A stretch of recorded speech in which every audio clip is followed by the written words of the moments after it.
Ok, ¿qué cosa es ICANN primero?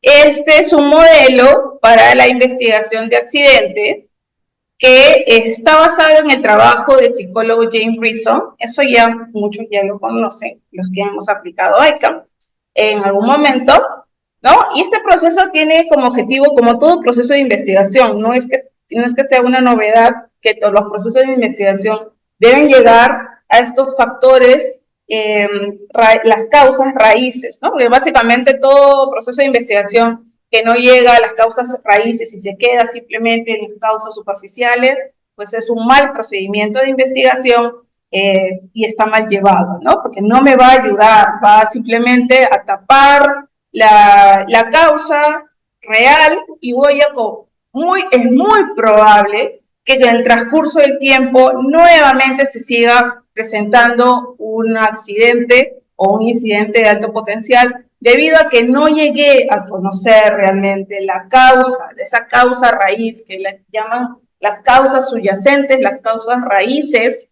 no las causas superficiales digamos que, con medidas correctivas temporales, ¿no? Entonces, lo que se quiere aquí es que se encuentren medidas correctivas que realmente vayan a evitar que vuelva a suceder el evento, bajo las mismas condiciones, obviamente, y eso es lo que se quiere. También se identifican factores contribuyentes, o sea, no solamente termina en la persona, sino que también los factores que pudieron contribuir a que se dé este evento, y obviamente lo que queremos es encontrar esas fallas de la organización con el fin de aprendizaje, obviamente, no es con el fin las investigaciones nunca son con el fin de echarle la culpa a nadie. Cuando una investigación ya está sesgada con el sentido de que, no, él siempre le pasa, siempre se equivoca, no, ya se sabía que se iba a accidentar. Ya esa investigación ya perdió valor, porque ya está sesgada, ya tiene una idea en la mente, ¿no? O sea, ya hemos colocado una etiqueta y por lo tanto no vas a poder conseguir porque ya es una investigación que ya está pues alineada a algo que tú quieres que suceda. Entonces, las investigaciones siempre tienen que llevarse a cabo por personas que a veces no tienen que ver directamente con la organización, siempre y cuando estas personas conozcan bien el proceso. A veces es bueno porque se evitan estas cuestiones, se gastan esas cuestiones de decir, es que esta área siempre le pasa, no, a esta persona o esta área siempre tiene los problemas, y evitamos esas cuestiones que no ayudan ni aportan, ¿no? Entonces, lo que hacemos con el ICANN es justamente, vamos a encontrar esos factores de la organización que tenemos que cambiar, que básicamente tenemos que modificar, cambiar, retirar, eliminar, depende de lo que ya yo investigue para poder tomar una decisión. Entonces, el ICANN también nos menciona, hay una parte donde involucra, y me parece esta en especial relevancia, porque también nosotros sabemos que por nuestra norma de seguridad y salud en trabajo, los que son responsables de participar en la investigación son el comité, ¿verdad? Entonces todos sabemos que el comité tiene como funciones investigar accidentes e incidentes de alto potencial y enfermedades ocupacionales. Hasta ahí lo tenemos claro.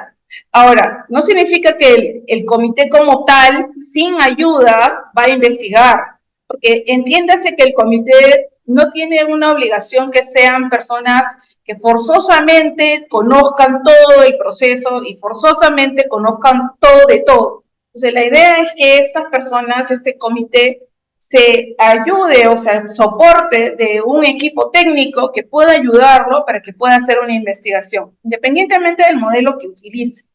Entonces, en esta metodología también se espera que los trabajadores estén involucrados, y esa parte es quizás bastante importante, porque cuando yo involucro a los trabajadores para que investiguen, no que investiguen de repente las partes de las lecciones graves o las fatalidades, pero si pueden investigar cuestiones de lesiones menores o de repente los cuasi accidentes, por ejemplo, lesiones menores como pueden ser tropiezos, golpes, las cuasi pérdidas o los incidentes que también podrían ser caída de herramientas, depende obviamente desde dónde, y algunas prácticas y condiciones inseguras Al involucrar a los trabajadores se logra una sensibilización adicional, se logra que los trabajadores se involucren en los trabajos, se involucren en las actividades, pueden dar buenos resultados si es que en algún momento los ponen en práctica.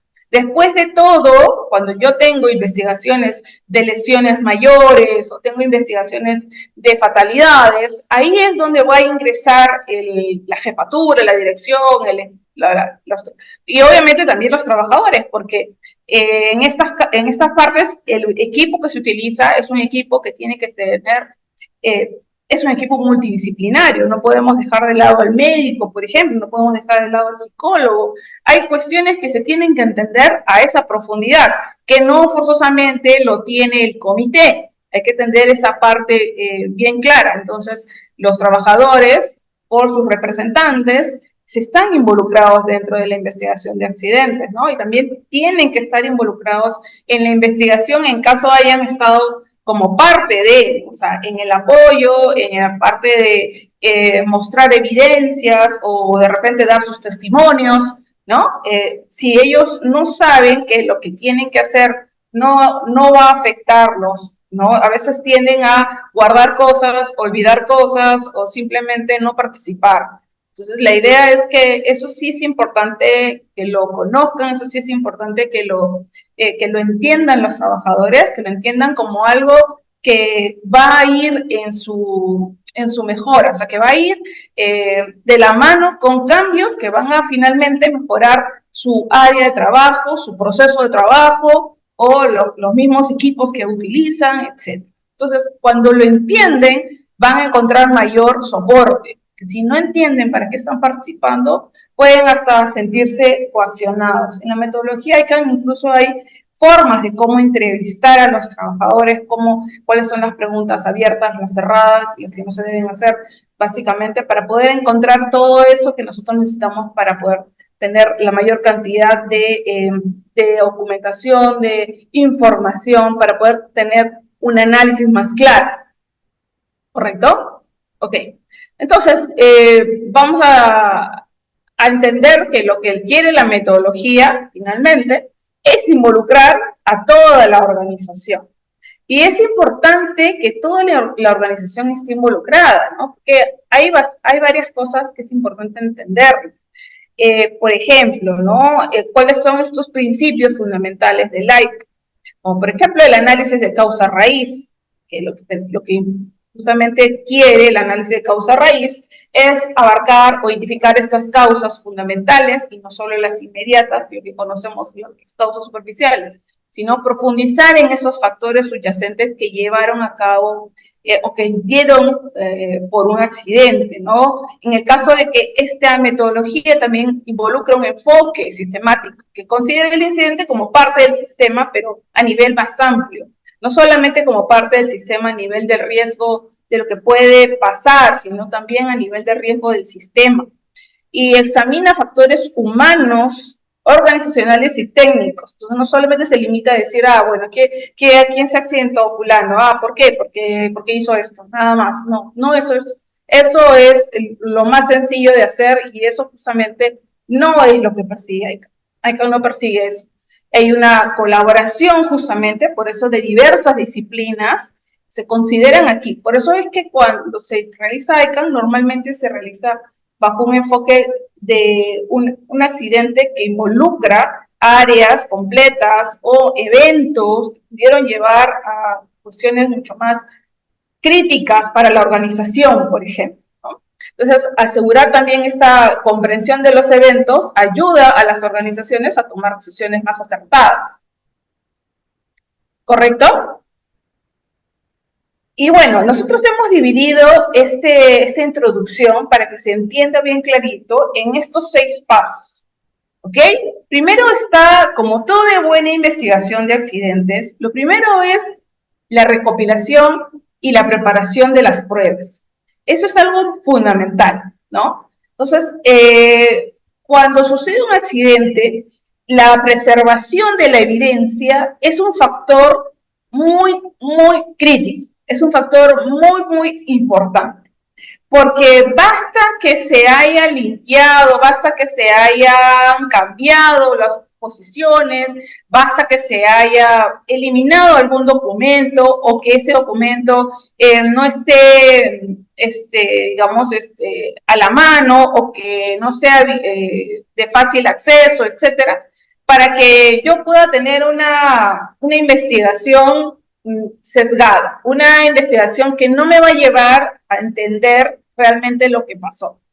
Y eso sucede mucho, ¿no? Cuando nosotros investigamos accidentes, el no tener un proceso de protección de la escena evita que nosotros podamos entender realmente lo que pasó, ¿no? Entonces, es muy importante esta recopilación y preparación de pruebas. Luego está lo que vamos a ver, cómo identificar estas defensas ausentes o fallidas. Eso también lo vamos a ver en la segunda parte. ¿Qué cosa entendemos por defensas fallidas o ausentes? Identificar estas acciones que pueden ser individuales, pueden ser también de todo el equipo. Estas acciones primarias que se dieron a cabo, que llevaron a cabo, ¿no? Y luego está identificar estos factores a nivel de actividad o a nivel de tarea y estos factores a nivel de entorno. Y los factores organizacionales es el punto 5, finalmente el desarrollo de las recomendaciones. Lo hemos agrupado en 6 partes. En algunos casos he visto 7 pasos también, ¿no? El factor humano también es importante considerarlo aquí, porque no es un factor que directamente esté involucrado, considerado, pero dentro de lo que nosotros vamos a ver, el error humano es, dentro del ICANN, quizás lo más crítico que debemos de analizar. Y lo más difícil, porque cuando hablamos de factor humano, estamos hablando de percepción del riesgo, estamos hablando de cuestiones que ya tienen que ver con las personas y es muy individual. Entonces, cuando yo podría hablar de forma global de varias cosas, pero cuando hablo de individuo, persona, la percepción que yo tengo de un riesgo o de estar ante un riesgo es completamente diferente debido a mi experiencia, debido a lo que yo sé, debido a lo que yo he vivido, debido a toda la experiencia que he acumulado, a lo que pueda pensar otra persona completamente diferente. Para mí, de repente podría representar un riesgo crítico y la otra persona podría ni siquiera notarlo. Entonces, hay que entender eso porque hay procesos y procesos. Hay muchas cosas que venimos nosotros arrastrando de otros lugares también y otros conocimientos que tenemos para poder decidir si esto es muy riesgoso o poco riesgoso. Entonces, la idea es que nosotros podamos igualar de alguna forma entrenamiento, capacitación, difusiones, para que podamos entender que la percepción del riesgo aquí cobra una especial importancia, ¿correcto? Entonces, después de estos 6 pasos, lo que hacemos nosotros es explicar uno por uno. El primer paso, como les dije, es la recopilación de la evidencia de las pruebas, básicamente, el análisis de las pruebas, ¿no? La investigación comienza ahí. O sea, es importante que la investigación se entienda de que para eso, obviamente, yo que requiero formar un equipo que me diga exactamente con experiencia, que sepa lo que está pasando, porque si yo voy a investigar, por ejemplo, un accidente de una fuga, un derrame, o voy a investigar un accidente de una caída, por ejemplo, o de el desplome de un andamio, si yo no tengo las personas idóneas para hacer esa investigación, no voy a lograr realmente que haya alguna modificación, algún cambio que valga la pena, porque necesito gente con experiencia para que me pueda decir exactamente, de repente la estructura del andamio, de repente la estabilidad del andamio, que hablen sobre el arrastramiento del andamio, que hablen sobre las líneas de sujeción. O sea, básicamente necesito a alguien que conozca del tema para que me pueda orientar, ¿no? Por eso es tan importante que las personas que hagan la investigación sea personal técnico y que obviamente no haya un conflicto de intereses en la investigación. Porque cuando hay ese conflicto de intereses donde yo investigo, pero también de alguna forma he sido parte, como por ejemplo soy el supervisor a cargo, ¿no? Entonces, mi papel definitivamente va a estar orientado a salirme, a sacarme del escenario. Y eso es algo lógico, ¿no? Porque es algo lógico y algo humano que las personas quieran protegerse. pero eso no ayuda, no ayudaría definitivamente a la investigación. La recopilación de datos dentro del ICANN cubre 5 categorías que todos que conocemos mucho como lo que conocemos como el PEP, ¿no? El PEPO se parece un poco a los 4 Ps, que a veces también las utilizamos, pero en este caso vamos a utilizar el PEP, que es personas, entorno, equipo, procedimientos y organización, ¿no? Entonces, con esta información, nosotros vamos a comenzar a recopilar estas evidencias y estas pruebas. Y también es importante entender qué constituye dentro de lo que es ICANN un hecho y qué constituye un factor contribuyente y no mezclarlo, ¿no? Por ejemplo, un hecho, que el accidente ocurrió a la 1:30. Ese es un hecho, ¿correcto? Y que el trabajador era nuevo y se notaba nervioso, lo que pudo haber contribuido, que de todas maneras no es determinante completamente porque hay que investigar más, ¿no? Es que era nuevo y pudo haber generado tensión al momento de hacer el trabajo. Ese es un factor contribuyente. Y hay que definir bien clarito dentro de lo que es tu línea de tiempo, porque lo importante también dentro de la investigación es generar esta línea de tiempo, en qué momento pasa cada cosa, y también analizar ahí cuáles pudieran ser los factores contribuyentes a diferencia de cuáles son los hechos, ¿correcto? Entonces yo tengo, por ejemplo, un incidente ocurrió a las 13:30, es un hecho. Un factor contribuyente puede ser que el trabajador era nuevo, que estaba nervioso y que por eso generó tensión, o de repente estaba muy nervioso, era su primer día y puede ser un factor contribuyente. Puede ser un factor contribuyente, ¿correcto? Luego, una vez que ya tenemos nosotros todas las evidencias, los métodos de colección también de las muestras o de las evidencias podrían ser, depende muchas veces de lo que yo vaya a buscar, ¿correcto? Son, por ejemplo, en personas, los testigos, las personas relacionadas con el incidente, la jefatura, que es todo, la línea de mando, la organización, el organigrama, y eso, ¿cómo lo saco? Mediante entrevistas, declaraciones escritas, también podría ser por la observación, si hay cámaras, por ejemplo. Entonces yo tengo métodos de colección de cada una de las evidencias que se estén presentando.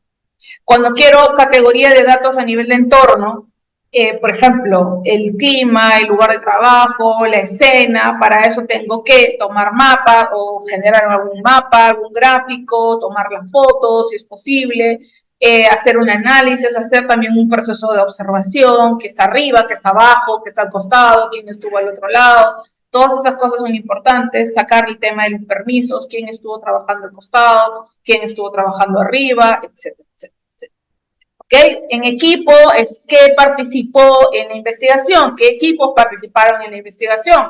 Puede ser una herramienta, puede ser una máquina, puede ser la misma infraestructura, puede ser el vehículo, puede ser, o sea, todo eso se hace mediante una colección de muestra que puedes usar las inspecciones previas, ¿no? De estas maquinarias, los manuales, las pruebas, la operación, el proceso, el procedimiento, que ahí involucras todo lo que son los mapas, los cuadros, los documentos, los informes, las fotografías, y haces ahí un análisis del procedimiento, cómo estuvo dado y cómo estuvo ejecutado, ¿verdad? Ahí también te pueden ayudar tus matrices, si tienes tus permisos, todo lo que es un análisis comparativo de qué es lo que se ejecutó, cómo se ejecutó y si hubo una brecha entre lo que se decía y lo que se hacía, ¿correcto? Para poder encontrar exactamente qué parte se violó, qué parte no se consideró, qué parte falló, ¿no? O no se hizo, o era imposible de hacer. Una cuestión importante que se olvida muchas veces es que cuando hacemos un procedimiento, los procedimientos a veces son tan absurdos y son tan poco viables que ¿cuándo se ha hecho ese procedimiento? ¿Dónde se ha hecho ese procedimiento? Pues se ha hecho en la oficina, ¿no? En la oficina, considerando lo que a mí se me ha ocurrido, de procedimiento, ¿no? Y lo que muchas veces he visto es que solicitan muchos procedimientos. Dicen, ¿no? Oye, ¿alguien tiene el procedimiento para corte no sé, de malla, no sé? Entonces, ¿alguien tiene el procedimiento para cortar, no sé qué? ¿O alguien tiene el procedimiento para hacer tal cosa? Entonces, ¿qué quieres tú? O sea, ¿quieres agarrar un procedimiento y pegarlo y ¿para qué? O sea, haz tu procedimiento, anda a campo, habla con la gente, ten un formato, saca tu línea, qué es lo que aplica, qué es lo que no aplica. Porque a veces hay cosas tan absurdas que no se pueden ni hacer. Y a veces he visto procedimientos de 50 páginas que nadie las va a leer. O sea, si es sincero, nadie va a leer ese procedimiento. Ese alimento solamente sirve para hacer papel, nada más. Tú puedes hacer ese mismo procedimiento teniendo en cuenta, yendo a campo, sacando un análisis, viendo, observación, hablando con la gente que lo realiza, estructurándolo con la gente que lo realiza, afinándolo justamente, y también con el conocimiento del especialista, del experto, y obviamente conocimientos de normas aplicables, pueden hallar y puedes hacer algo muy rico, pero también puedes hacer algo que esté muy aterrizado, básicamente, ¿no? Porque lo que se quiere es que sea un procedimiento que vaya a ser útil. A veces los procedimientos, o normalmente cuando las tareas son críticas, los procedimientos forman parte de los controles. Entonces, tú estás colocando un control que es el procedimiento tal, ¿no? Cuando la actividad, por ejemplo, es crítica, ¿no? Normalmente lo rige un procedimiento, pero estás colocando si me ayudan, por ejemplo, silenciando el micro. Ah, ya, perfecto. Entonces, tú estás colocando un procedimiento dentro de tu control y ese procedimiento tiene 50 hojas. ¿Qué probabilidad hay de que ese procedimiento se cumpla? O sea, ¿qué probabilidad hay que ese control se cumpla?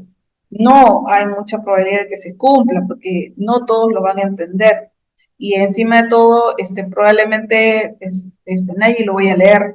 Entonces tienes menos ese control. Cuando tienes menos ese control, todo lo que sacaste de valor básico, que tu valor neto de valor de riesgo, que estaba filtrado por ese procedimiento que colocaste y tenía su valor residual, ya no lo puedes considerar.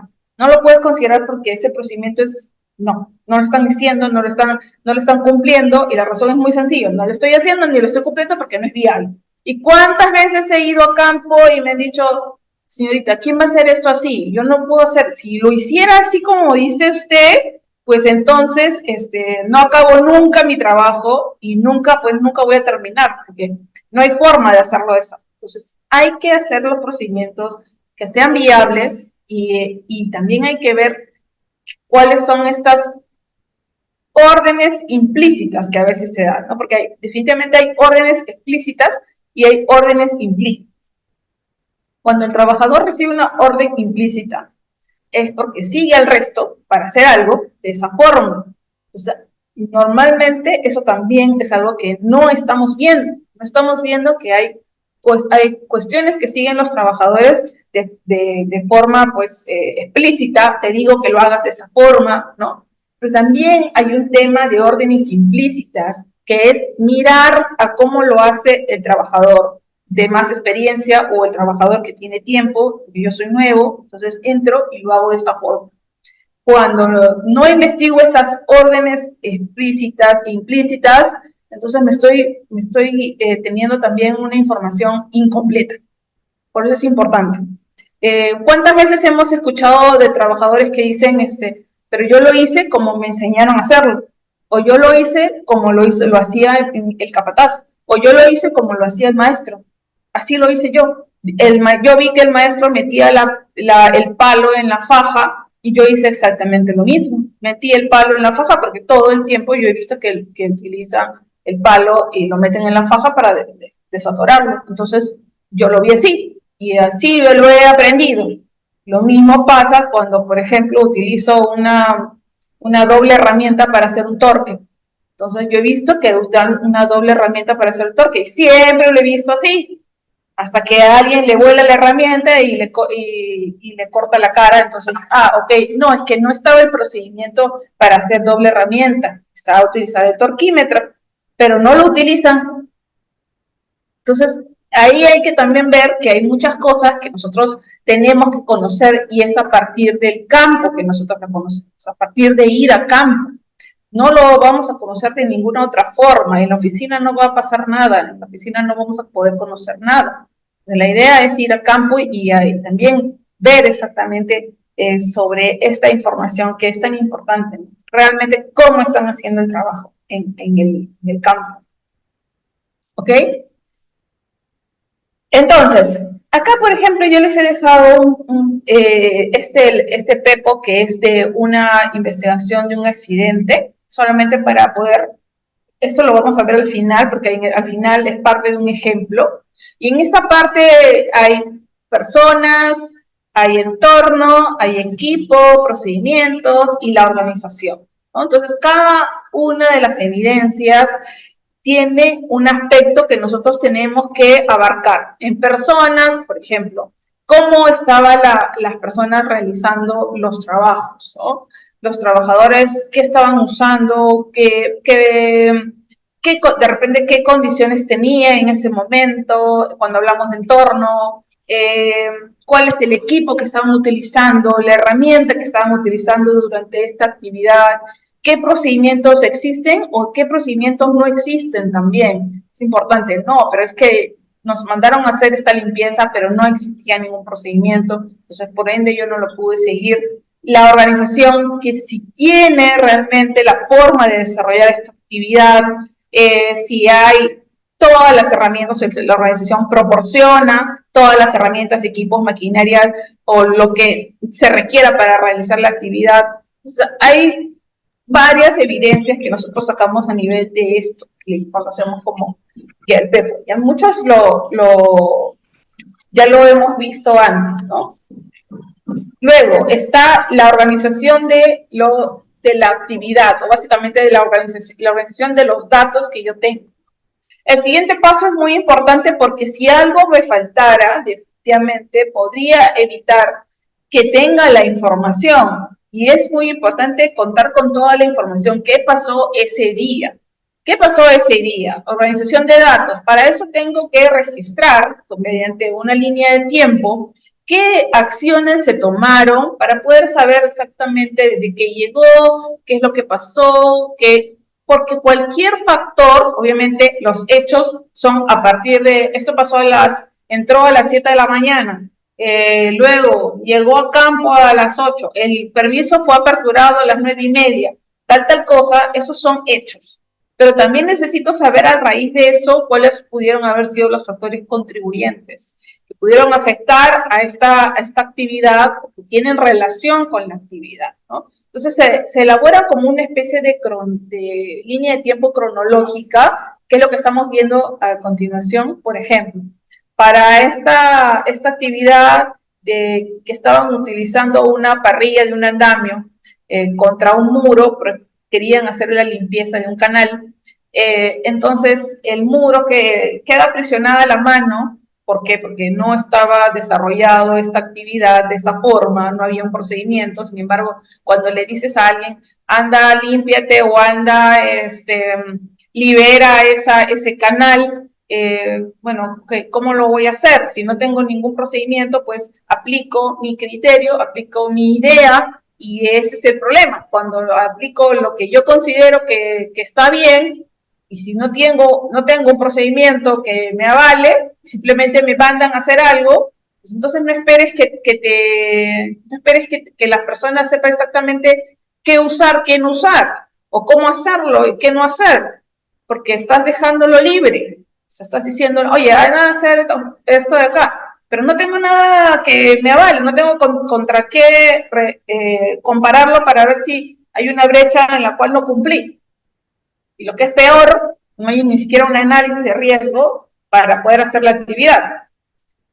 Entonces, lo que se hace en esta línea de tiempo es que tenemos ahí las horas y ahí colocamos, ¿no?, dónde se inicia la jornada, dónde se inició la actividad de limpieza, por ejemplo, a qué hora llegaron los trabajadores, cuál fue el horario de almuerzo. También a veces es relevante, porque obviamente sabemos que después del almuerzo sigue un proceso de que naturalmente la persona se siente mucho más pues pesada, relajada o lo que sea, sobre todo cuando la alimentación es voluminosa, pues obviamente bajo el calor y todo eso hay un proceso que se está dando de digestión que genera pues que tengamos cierta letargo, ¿no? Entonces hay que tener mucho en cuenta estas horas y las actividades que nosotros desarrollamos en esas horas que vienen, en esa hora que viene después del almuerzo.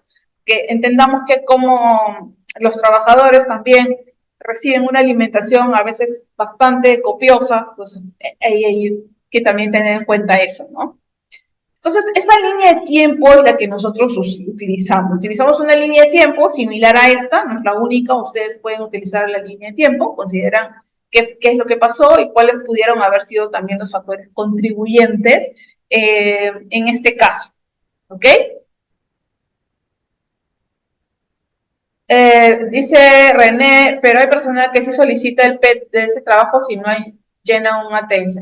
Sí, por supuesto, en el caso de que no se pueda, también hay veces en que no todo va a tener un procedimiento, yo lo entiendo perfectamente. No todo va a tener un procedimiento, hay cosas que son muy sencillas, que no necesitan tener un procedimiento, pero sí un análisis previo, ¿no? Definitivamente depende de la criticidad de lo que vaya a ejecutar. Va a depender mucho de la criticidad. Si yo sé que esto va a generar digamos que si no he hecho un análisis, ¿cómo puedo evaluar yo una criticidad?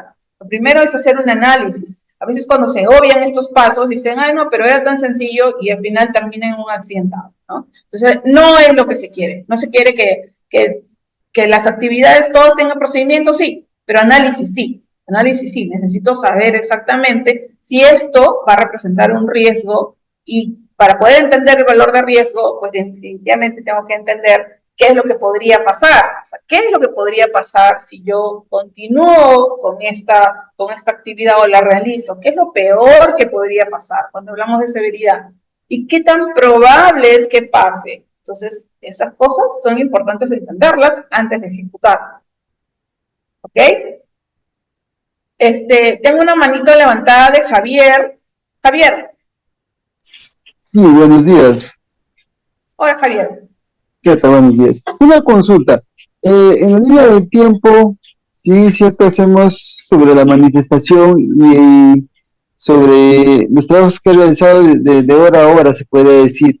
Pero se podría retroceder un poco más en línea de tiempo, por ejemplo, menciona que un coche esté malogrado, buscar cuándo se fue su reparación, cuándo hizo su mantenimiento, cuándo se pudo comprar, retroceder algo más o solo podemos trabajar con la manifestación del trabajador y hacer el mismo tiempo con los horarios. No, o sea, definitivamente esto es más, depende de lo que haya pasado. Tampoco es que sirva retroceder un montón, porque definitivamente esto que tú dices es importante sobre el mantenimiento, los mantenimientos preventivos, los mantenimientos correctivos que haya recibido una máquina en el caso de que se haya dado el accidente por la misma. Es importante entender eso, pero lo puedes colocar dentro de lo que corresponde a equipo o a lo que corresponde a procedimientos, ¿no? O sea, digamos que esto es para situarnos en el contexto de lo que pasó ese día. Ese día que pasó, ¿no? Entonces tú vas a ir digamos, tan atrás como el accidente te lo permita también, ¿no? Porque en muchos casos, ya cuando se fue demasiado atrás, ya la información difícilmente es verídica, no es tan realista, ¿no? ¿Por qué? Porque nadie se va a acordar pues lo que hizo exactamente hace una semana o lo que hizo. Entonces, hay que jalar en lo más crítico. Vas a tener oportunidad de ver cuándo se hizo, por supuesto, el último mantenimiento, cómo fue el mantenimiento preventivo, si se había considerado lo de compras, quién compró el equipo, cuál es el manual del equipo, el fabricante, cuál es las recomendaciones del fabricante con respecto a esta máquina, si estamos cumpliendo las recomendaciones del fabricante al momento de utilizar la máquina, etcétera, etcétera. Sí, definitivamente que esa evidencia la tienes que tener. Después de elaborar nuestra línea de tiempo, lo que se utiliza es después de este cronograma que tiene que tener el orden, el equipo analiza cada evento y determina si contribuyó o no contribuyó al accidente. Entonces, cuando hay cosas que pueden ser que no hayan contribuido, eso lo tienen que analizar. Es importante que se analice todo, que se analice, porque yo no me voy a poner a investigar o a sacar los 5 porqués sobre cuestiones que no están relacionadas o que no son contribuyentes. Una vez que yo ya he analizado las cosas que sí han contribuido en este accidente, lo que se aplica es el proceso de los 5 porqués. Entonces, esto ya lo hemos visto cuando hablamos de las metodologías de la investigación de accidentes. ¿Se acuerdan que hablamos sobre 5 metodologías? Bueno, el por qué es una de las metodologías que se utiliza. A veces se utiliza inclusive fuera de lo que es ICANN, ¿no? O sea, también se puede utilizar solamente 5 porqués si es algo muy sencillito. Pero en este caso lo utilizamos como un soporte al ICANN. Entonces dice, comenzando por qué contribuyó este proceso, o sea, el incidente, por qué se dio, encontramos una causa. Y esa causa la comenzamos también a desdoblar. ¿Y por qué se dio esta causa? Por una causa 2. ¿Y por qué se dio esta causa 2? Por una causa 3. Y esta causa 3 hasta que encuentro yo la causa raíz, justamente después de hacerme las preguntas que considero, ¿no? A raíz de este acontecimiento que contribuyó con este accidente. Entonces, tengo que llegar a encontrar 3 posibilidades dentro de lo que es los 5 porqués.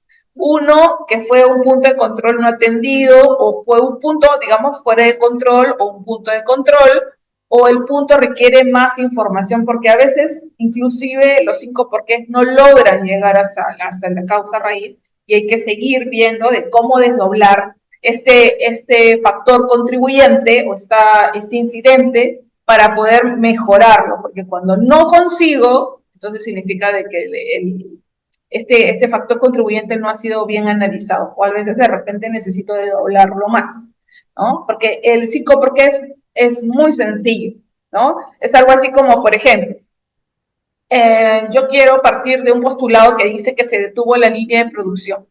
Entonces, ¿por qué se detuvo la línea de producción? Bueno, porque la faja transportadora no funciona.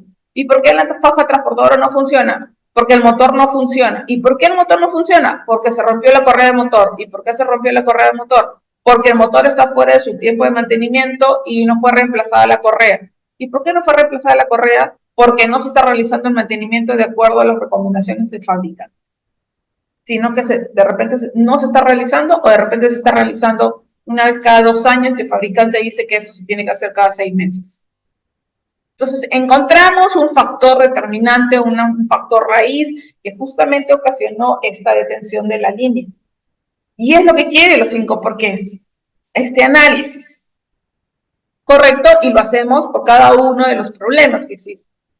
Entonces, en este caso, por ejemplo, de este incidente de fractura del segundo metacarpiano de la mano izquierda, yo podría decir, ¿por qué pasó esta fractura? Porque el trabajador se resbala y es golpeado por la parrilla del andamio contra el canal de concreto. Eso, hasta ahí, este por qué me llevaría a una causa superficial, una causa temporal y con una medida temporal también de corrección. Entonces yo tengo que ir al segundo por qué, y del segundo por qué podemos tener hasta el tercer por qué, pueden ser varios aspectos, no tienen que ser exactamente los mismos, podrían ser 2, podrían ser 3, podrían ser 4, podrían ser más, y eso se va desdoblando. Entonces pongo, ¿por qué los trabajadores no realizaban movimientos sincronizados durante el retiro de la parrilla del andamio? O porque hicieron uso de la parrilla de andamio para evitar fatiga. Al menos es lo que mencionaron en la entrevista, ¿no? El tercer, ¿por qué? Por el uso, ¿y por qué realizaban un movimiento no sincronizado al momento de utilizar la parrilla? Porque el uso finalmente de las parrillas de andamio no está considerado dentro del procedimiento de limpieza de canal. Entonces la usaron porque consideraron que era algo que podía evitarles la fatiga, pero no estaba dentro del procedimiento. Entonces ya llegamos al procedimiento. ¿Y por qué hacen uso de la parrilla del andamio para evitar fatiga? Realizan la actividad de limpieza de canal de emergencia haciendo uso de las mangueras contra incendio de 4 pulgadas de diámetro. ¿Y por qué hicieron uso de estas mangueras? Porque es lo que ocasiona justamente la fatiga, ¿no? ¿Por qué? Porque no está considerado la organización proporciona mangueras contra incendio de 4 pulgadas para realizar la actividad de limpieza de canal. ¿Y por qué se usó esta parrilla? La parrilla andamio no está diseñada para uso de soporte para poder hacer esta actividad. ¿Correcto? Entonces, si se dan cuenta, encontramos varios porqués. ¿Por qué? ¿Por qué? ¿Por qué? Y de ahí vas a encontrar una razón que va a llevarte a una causa básica, a una causa raíz, que es lo que tenemos que llevar. Por supuesto que se tiene que tener en cuenta la hoja de vida de los equipos, definitivamente, el mantenimiento preventivo correctivo, los manuales que haya enviado el fabricante, el mantenimiento que haya indicado el fabricante.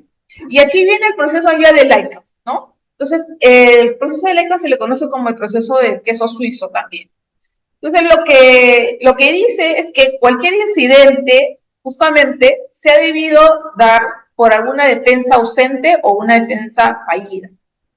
Y esto tiene que ver con acciones individuales que puede haber generado, que pueden ser individuales o pueden ser de equipo de trabajo, pero que justo encuentran esta defensa ausente, esta defensa fallida. Y lo que pasa es que estas acciones individuales se suman a condiciones de tarea o ambientales o de entorno y se suman a factores organizacionales y justo encuentran esa ventana donde hace finalmente que el incidente suceda. Encontramos estas ventanas que sean como ojitos donde realmente a todos se les pasó, ¿no? Entonces ahí encontramos este proceso de ICAM lo que quiere justamente es o representa estas defensas en nuestros sistemas de seguridad, esas defensas que no funcionaron o que de alguna forma encontraron esos agujeros y pudieron pasar. Entonces empieza por la defensa fallida que no funcionó, esto que tuvo que ver con estas acciones individuales o puede ser del equipo de trabajo que anidado o junto con las condiciones de tarea de entorno crearon también y los factores organizacionales crearon un ambiente que dio paso a que hubiera un incidente. ¿Correcto? Cuando pasamos ya al proceso de identificación de defensas fallidas, lo ideal obviamente sería pues, que estemos en el queso suizo y que todo esté tapadito, pero eso no va a pasar. O sea, siendo realistas, que no existe ningún hueco, eso no pasa. ¿Por qué? Porque existe algo que se llama el error humano, ¿no? Entonces, siempre hay alguien detrás de un panel, hay una persona. De una válvula que está fugando, hay una persona. Entonces, siempre hay un tema de error humano o error que no es muy complejo controlar. Entonces, esto es lo ideal, pues sería que no haya ningún agujerito, pero obviamente las defensas son como ese queso suizo. El agujero es una capa donde puede causar un incidente, pero estos agujeros necesitan tener las otras cosas para que realmente se dé este incidente, ¿no? Cuando en algún punto no encuentra ese agujero, entonces no se va a dar. No se va a dar. Por eso es tan importante que en este análisis veamos cada una de las capitas para poder establecer correctivas. Cada una de las capitas tiene que tener correctivas. Entonces, los agujeros también ocurren por dos razones importantes. Por fallos activos, lo que le llaman las fallas activas o las fallas latentes. Cuando hablamos de las fallas activas, hablamos de errores o infracciones que tienen resultados negativos inmediatos. Generalmente son causados por un individuo. Retiró la guarda, por ejemplo, ¿no? Errores o infracciones. No cumplió con el procedimiento, se desenganchó. Esos son errores, fallos activos.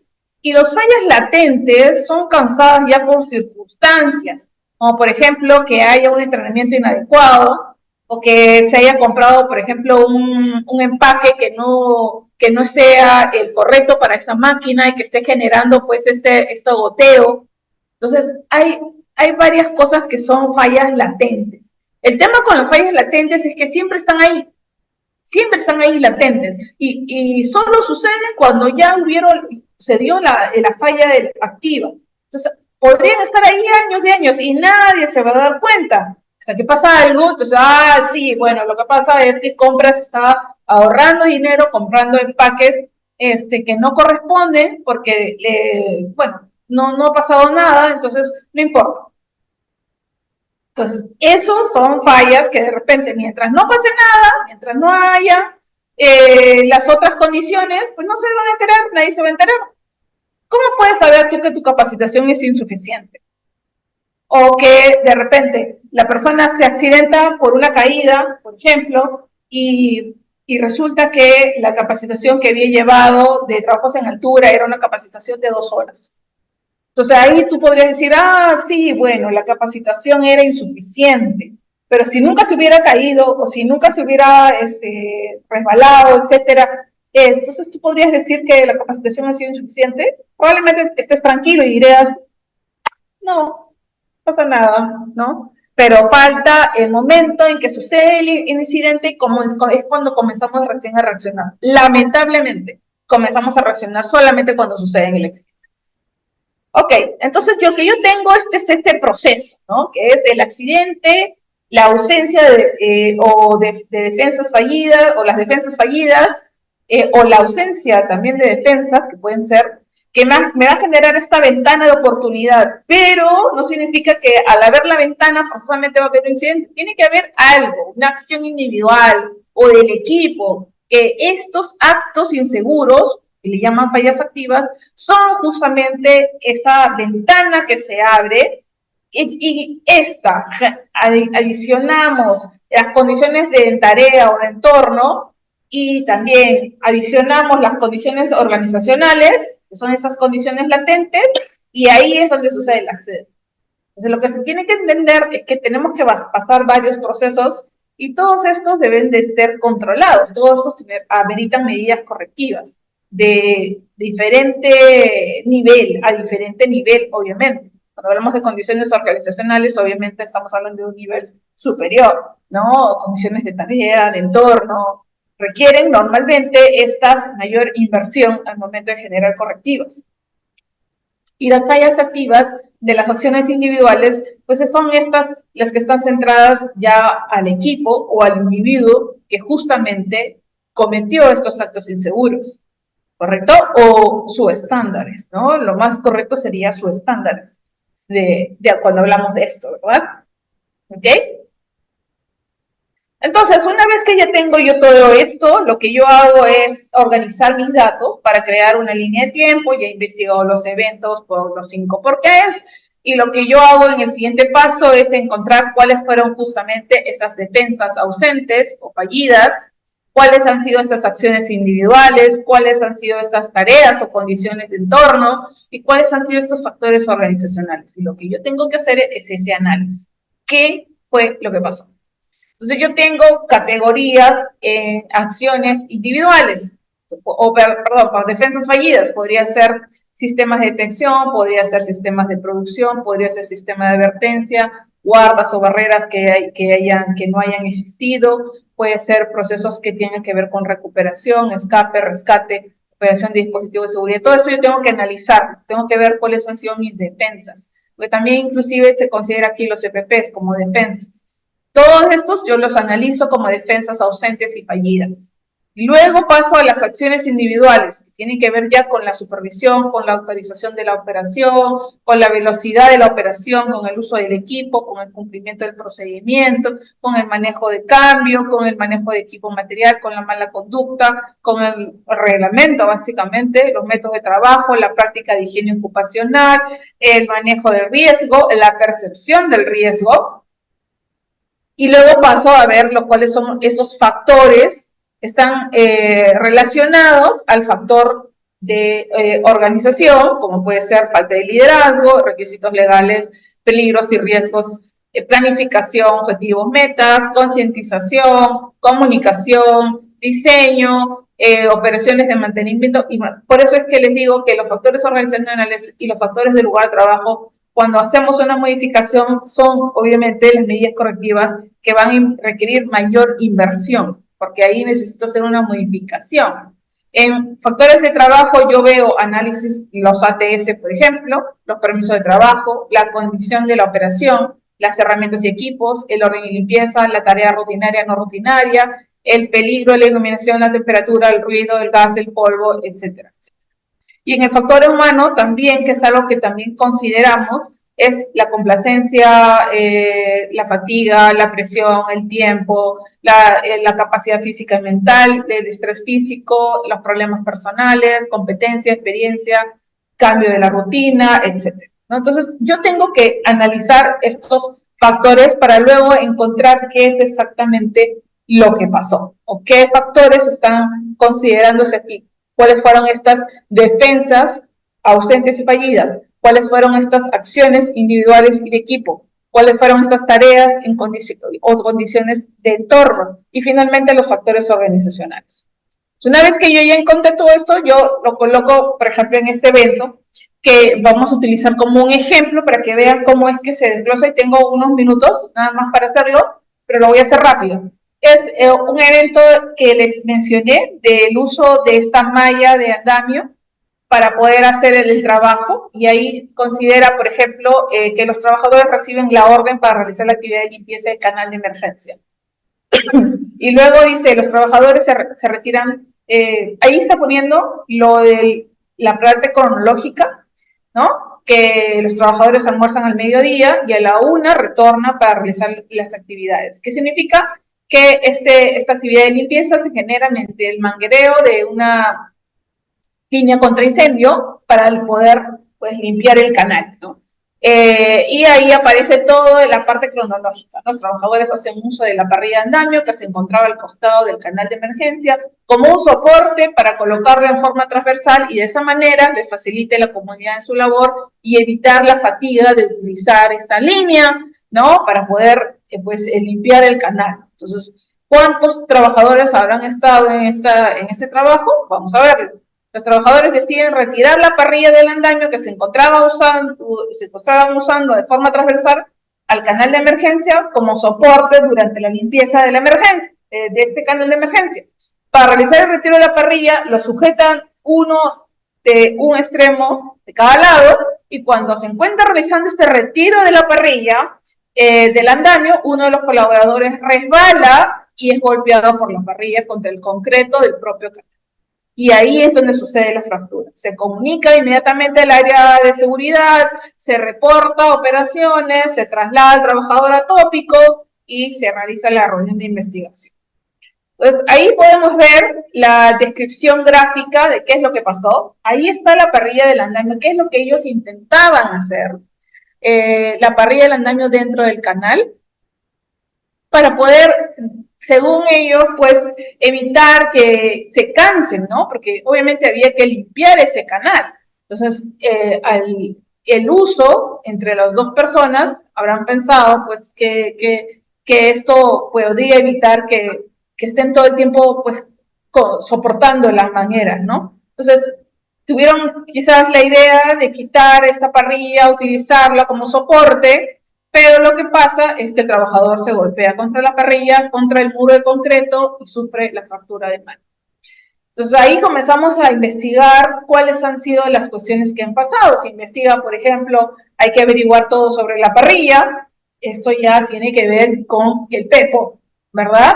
Hay que averiguar cuánto mide la parrilla, qué es lo que se trató de hacer con la parrilla, con este peso, el peso también de la parrilla, se averigua y hay varios hallazgos que se gestionan, ¿no? Por ejemplo, que los trabajadores lo realizaban en movimiento sincronizado, que los trabajadores hacen uso de una parrilla de andamio para la actividad, pero no tienen autorización para utilizarla por parte del supervisor. Que los trabajadores hacen uso de la parrilla del andamio, el cual no está diseñado ni ser usado como plataforma de soporte. Que los trabajadores generan la condición insegura por usar la parrilla del andamio. Canal de emergencia, bueno, ahí hay un hallazgo importante que consideran que el canal de emergencia tiene una sección trapezoidal, que la presencia de agua en el canal de emergencia, porque eso hace que la persona se resbale, que las mangueras que utilizaron eran las de 4 pulgadas, el uso de mangueras para realizar el canal de emergencia es algo que se realizaba de esa forma, los procedimientos no contemplan el uso de las parrillas para realizar tareas, no se cuenta con un estándar operativo que indique el uso de mangueras contra incendio para limpieza y canal de emergencia. Entonces, ahí comienzan a encontrar varios hallazgos y varias cosas que pasaron. Y lo que pasa, lo que sucede es luego hacer el análisis AICA. ¿Qué es lo que pasa? Ahí hay un evento que generó, que es la fractura de la segunda metacarpiano de la mano izquierda. Esto fue, ¿por qué? Porque los trabajadores hacen uso de una parrilla de andamio que se encontraba al costado del canal de emergencia como soporte para colocarlo de forma transversal, de esa manera le facilite la comunidad de labor y evitar fatiga. Y estas acciones individuales fue el uso propiamente de esta manguera de 4 pulgadas para realizar esta limpieza de canal. Las condiciones que pudieron haber favorecido a este hueco a nivel de entorno o a nivel de condiciones de entorno tarea es que se proporcionaba estas mangueras para que se haga la limpieza. Entonces esa es una condición que se está dando. Y luego hay factores organizacionales que son que no se realizó una evaluación de riesgos del uso de la manguera en la actividad y no se cuenta con un estándar operativo para que esto se dé, para que se use. Sin embargo, es algo lo que, por eso les mencionaba al principio, que tan importante es el tema de las órdenes explícitas y las órdenes implícitas. Cuando yo le digo a alguien que realice algo, pero no le doy procedimientos o no hago un análisis previo, entonces yo no puedo después decir que la otra persona lo puede hacer como él ha visto hacerlo al resto, ¿no? Y eso se llama órdenes también, porque como yo lo hago es como se suele hacer. Cuando no hay ese control y yo me guío porque, pero, sí, pero todo el tiempo se hace así. Yo he visto que se hace así todo el tiempo. No desconectan la máquina para hacer eso, para retirar. La hacen cuando la máquina está prendida. Lo único que hacen es abren la guarda y sacan lo que esté obstruido. Entonces, eso sí, pero yo he visto que lo hace así el jefe, yo he visto que lo hace así mi supervisor, yo he visto que lo hace así el operador de más tiempo. Entonces, para mí era como que, bueno, si todo el mundo lo hace así, entonces yo también.